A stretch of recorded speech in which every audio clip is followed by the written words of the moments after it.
Hi friends, Tricia Goyer here, and we are going to be talking about the Grumble Free School Year. Now, I am a wife to John. We've been married almost 30 years, and I'm a mom of 10. We had three biological kids that we raised almost to adulthood. Our youngest was 16 when we started all over again. We adopted a baby from foster care who is now 9, and then we've adopted two sibling groups. So our house is full. Now, over the years, we've dealt with many things. I'm a writer, I'm a speaker, I'm a homeschooling mom, but some of the toughest things have been with just the emotions and the attitudes in our home. For example, we've dealt with a lot of anger. A lot of our kids came from trauma, so there's a lot of anger issues. I even wrote about that in my book, Calming Angry Kids. But the cool thing is that even though there were all those challenges, we kind of got to a place where we were more settled. Except for one thing, there was a whole lot of grumbling going on. So in our day, there was just the normal stuff that families face. There's homeschooling, there's activities, there's church service, but we were doing it with a lot of grumbling and not much joy. So John and I knew we had to make a change. We thought, is there something we can do to help our kids?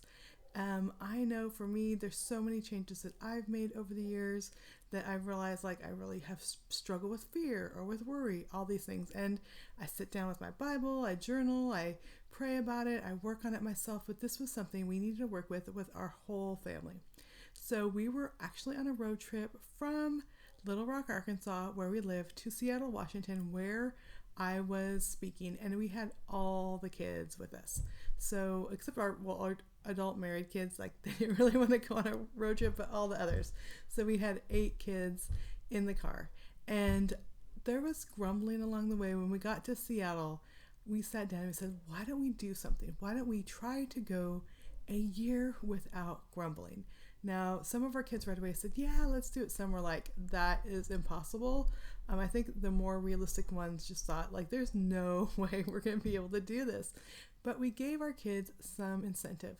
We said, let's really work on this for a year, and we will take everyone on a special family vacation when we're done. And just gave them some incentive that this is not just something we're going to try to do for a couple days, but we really wanted to take time. So once the family was on board, I thought, this is great. Oh no, what are we going to do? Because then it was up to me to lead them. How was I going to pull this off? And so really, it came to me coming up with some strategies that sometimes works, many times didn't work. But first, I had to gear myself up. I had to take a good look at myself. I had to think about my own inner grumbling. Now, I don't know about you, but as a mom, there's often many times during the day when I think I'm not appreciated. I wish people would help me. Everyone just expects this dinner to be on the table. And one of the things that drive me crazy when I'm in there cooking and people come in and say, what's for dinner? And I tell them I'm like, seriously, people, I am in here making your dinner. Stop grumbling. So if you are like me and feel like you're doing everything for everybody without the gratitude, I have some hope, especially through this school year. Now we are just launching the year. Some have been in it longer than others, but let's get us some steps, some hope for the rest of the school year. So with the school year, there are new challenges. I know every season has challenges, but for me as a homeschooling mom, there are a lot of kids and a lot of people who need me. I do some read out loud reading, but there's always Mom, I need help with this. Mom, I need help with that. And I often feel like I can't keep up. Now, even if you aren't a homeschooling mom, or even if you don't even have kids at home, there's always the challenges of everyone needs you, everyone wants you, everyone has high expectations, and you are only one person. I am only one person. So with all that, there's a lot of grumbling going on kind of in my own heart. Again, there's the grumbling about dinner and the chores, but now there's the grumbling of they have so many needs, and why can't they just behave, and why can't they just listen when I'm reading out loud? But often that is kept inside. Now, there are 2 types of grumblers. There are those that exactly what they're feeling and thinking. I have some of those in my house. They grumble constantly. Well, they used to a lot more. We're going to be talking about that. But then there's another type of grumbler too. That is the people that kind of keep it in. You could tell maybe they're getting anxious or frustrated. They're trying to be good. They're trying to be kind. They're trying not to let their grumbles out. And then all of a sudden they explode. And that is me. Maybe that's you too. Maybe you are the one that just through the day you're just grumbling. Or maybe you're like me and you hold everything inside until suddenly you have had enough. And so for me, the hardest homeschool days are Fridays, because by Friday we've been in a lot of activities. Homeschool books are scattered around the house. They'll be looking for their spelling book or their math book, and they'll be looking at different places. There's usually activities on Thursday night. I lead a teen mom support group. My kids have sports. And so by Friday morning, the house is a mess. And after the whole week, I just feel like I want to explode. So maybe you're like me and you're that. But the first step of having a Grumble Free School Year is communication. And we need to start by listening to, first of all, our kids, and then get them to listen, help them to understand our needs and concerns. And so it all comes down to communication. So first of all, it just helps to know what's going on in our heart. So what are we worried about? What are we concerned about? What is making us anxious? What are the things that we find ourselves grumbling about the most? And then figure out what we can do to fix it. Now, there are many things that we can do. Years ago, I was grumbling because we just didn't have a handle on chores. I would come up with something and it didn't work. It'd stick for 2 days. The older kids weren't doing their chores, and then the dishes were piling up. And so one day I said, you know what? I could either keep grumbling about this or I can come up with a chart. I made a chart. I laminated it. That's the same chart we've been using for 3 years. Everyone's name is on that. They rotate different things during the week, and it doesn't change. So they know on Wednesday, one of my daughters know Wednesday is her kitchen day, and she's going to be in there cleaning up, loading the dishwasher, wiping down the counters. And so first of all, with us, sometimes we just think this is how things are, but really nothing's going to change unless we decide to make a change. So first of all, think about that. Think about what can I be proactive about? And then talk to your kids about their concerns. Ask them what is worrying you and what is making you anxious. Because grumbling often comes from that anxiety in kids. Kids don't know how to handle it. They don't know how to communicate. We have a hard enough time as adults knowing how to communicate, and so they have a hard time letting us know, or sometimes they just think we're just not going to pay attention, or they don't want it to become a big thing, so it's just grumble, grumble, grumble. But just sit down in a non-threatening moment and ask your kids, or one child at a time, what are you worried about? What is making you anxious? And then listen. For me, I often will take one of my kids, and when I'm going on errands, running to the post office, running to the store for just a couple things, and I'll take a kid in the car, and we'll bring up these conversations. And that's a great way because they don't feel threatened. They're hanging out with mom, and just really help them to see that they can open up to us. They can talk to us about their worries and their anxiety, and then don't feel like they have to grumble all the time, because we're going to help them address those things. But one important thing that I've learned, instead of just saying, well, we could do this, let's do this differently, ask your kids, if they're old enough, I'd say over 4 or 5, ask them, what do you think we can do about this? Now, I usually have ideas, but when I'm there, we need to do this, we need to change this, all of a sudden it's like more rules, or what are we going to do? And, oh, mom, she's jumping again, and she just takes everything too seriously. But when we ask them, what do you think we can do about this? All of a sudden they are thinking. They're coming up with solutions to the problems. They maybe feel anxious about homework. They're anxious about not keeping up. A lot of my kids, they have a hard time because I can see the scope of the week and what was required, but each day they were overwhelmed because they just see this huge list of things that need to get done. So I have a whiteboard in my dining room for our homeschool.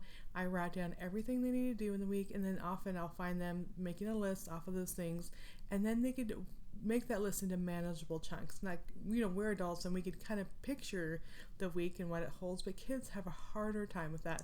So it might be something like that is just making them anxious or worried, and then it ends up coming out as grumbling. So now communication is a good start, but we're not going to root out grumbling until we get to our kids' hearts. And I think it's so important to see, so many times we are disciplining our kids, we are trying to get them to obey us and try to get them to follow the rules, but really there's a heart issue that we need to talk about and that we need to address. So the word grumbling comes from the French word, and it is grumbler. I'm sure I'm saying it completely wrong, but it means muttering between the teeth. It's like, I don't like this at all. I find myself doing that often. So we need to know that it's coming out of your lips through that muttering through the teeth, but it comes from your heart. There's something going on in your heart, discontent, dissatisfaction, worry, all those things. So also we need to look at that, like, what does God think about this? What does he think about our grumbling? And if we go to the Bible, I did this with my kids, we read through as many scriptures as we can find on grumbling, and pretty much the whole book of Exodus. That's what it's about. And over again, we hear that God hates grumbling. He even says it many times in the Bible. I hate grumbling. He told the Israelites because they were grumbling, they would not get the promised land. They're like, this is a big deal to God. But why does he hate grumbling? Why is it such a big deal? Because when we grumble, we are telling God, you have failed me. What I have isn't enough. What you are doing in my life isn't enough. And so we see this over and over again in the Bible. God feels like he is feeling this too. He knows more likely. He knows that we are not being grateful for the things he has done for us. So it talks about this throughout the Bible, like I said, with the Israelites grumbling in the desert. And if you read Exodus, there are chapters and chapters of that grumbling. But here is a verse that sums it up, and that's Exodus 16:2. And this is what it says. In the desert, the whole community grumbled against Moses and Aaron. It's talking about the whole community. I can't even imagine. We have 11 people living in our home. We have our kids. 2 of them are in college, 6 of them homeschooling. Me and my husband and my grandma, who is 90 years old, lives with us too. That's enough grumbling for me. I can't imagine the whole community in the desert grumbling. But God had a promised land waiting for them. Like, through the desert, he had this whole land that could be their own. They would no longer be slaves. But they only focused on the challenges. They were not focused on what God wanted to do, what he had planned for them, what he had prepared for them. And he wasn't happy with their attitudes. And I'm thinking about some of my kids. It was a birthday. We were going to visit family, and they didn't know that for their birthday, we were surprising them with a dinner and then the Grand Ole Opry. So they were grumbling like, why this trip? And this is ruining my birthday, and we're just gonna see family. Well, the other kids were going to see family, but we were taking them out to dinner and the Grand Ole Opry. And I had so much planned for them, and all they could focus on was the challenges, even though I said, there's a surprise. There's going to be a good gift for you. It's going to be great. Finally, as we left the Grand Ole Opry, which 2 of them are country music, they just love country music fans. And so they were like, this is the best day ever. I'm like, I know. And think about all the weeks and weeks and weeks you were grumbling. So that's just a tiny taste of that. Also in Numbers 14:26-29, it says, the Lord said to Moses and Aaron, how long will this wicked community grumble against me? I have heard the complaints of these grumbling Israelites. So tell them, as surely as I live, declares the Lord, I will do to you the very thing I heard you say. In this wilderness, your bodies will fall. Every one of you, 20 years old or more, who is counted in the census and who's grumbled against me. So they were grumbling, we're going to die here. God is not going to be for us. We're going to just die in the desert and be buried in this desert. And God's like, is that what you think? All right, then that's what's going to happen. How many times with our kids it's like, you're not going to let me go to the park. I'm like, well, now we're not because you're grumbling about it. So just think, whatever comes out of our mouths really makes a big difference. And maybe like me, you'll just sit down with your kids and read through these scriptures. Go through Exodus. I guarantee like 3 chapters in, they're like, why are they grumbling so much? That's my kids. They're like, why are they grumbling? I'm like, I know. Doesn't it get tiring? Can you imagine how God feels too? So we need to focus on God and the good so we will receive what God has planned for us. When we focus on God, we focus on the good, we will fully receive what God promised. John 6:43, this is Jesus. He says, stop grumbling among yourselves. Jesus on earth in human form was walking around like, guys, come on, stop grumbling here. And James 5:9 says, don't grumble against one another, brothers and sisters, or you will be judged. God takes this grumbling thing seriously. Not only through the school year, every day of our lives, he takes it seriously. So, as we communicate about the school year ahead, first of all, we're going to work on solving problems. We're going to talk to the kids about that. We're going to ask for them for ideas for solving problems. We're also going to focus on the good to come.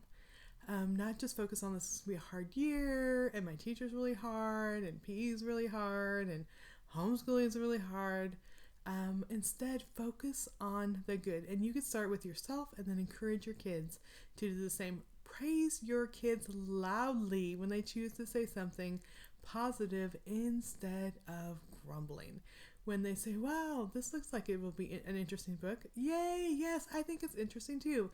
And it's amazing that when we start praising them, when they do things right, they'll want to do it more and more.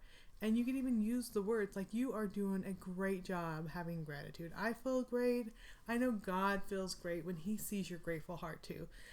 Put the words to it so our kids know what we are praising them for.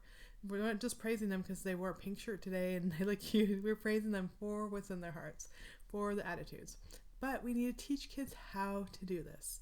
Now, in his book, The Whole Brain Child, Daniel Siegel says, too often we forget that discipline really means to teach and not to punish. Let me read that again because it's so good. And I love that book. It's called The Whole Brain Child. He says, Daniel Siegel says, too often we forget that discipline really means to teach and not to punish. A disciple is someone who follows us and our teaching. So our kids are disciples because they are mimicking us. They're doing what we do. They're saying what we say. And it's so interesting now that my daughter's 27. It's like a mini version of me going around, and she was the one who's like, I'm never going to be like my mom. Her mannerisms, because she's watching. Whether I like it or not, she's picking up all those things. But I've made a mistake before of being quick to get my kids to stop grumbling, but I haven't taught them what to do instead. I haven't taught them about being grateful and speaking gratefulness to God. And so it's important to say, you know what? I know this is going to be hard or this is going to be challenging, but I am so thankful that we have the minds that can learn, that we can have this time together to study, or we have education that we can go to. We have teachers that are pouring into us.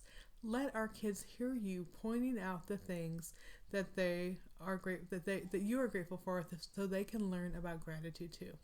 So that's just my encouragement again for you.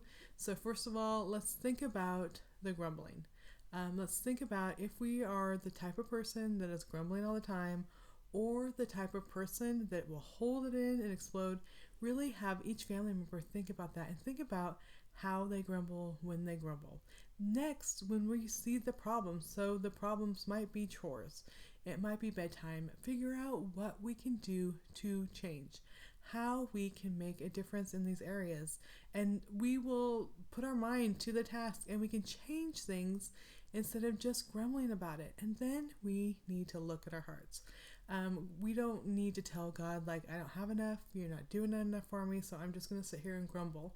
Instead, we can praise God even for the silly things. And I think so many times, we forget to praise God, like, wow, look at the lightning bugs, or wow, this is so cool, just being able to walk around the neighborhood as a family.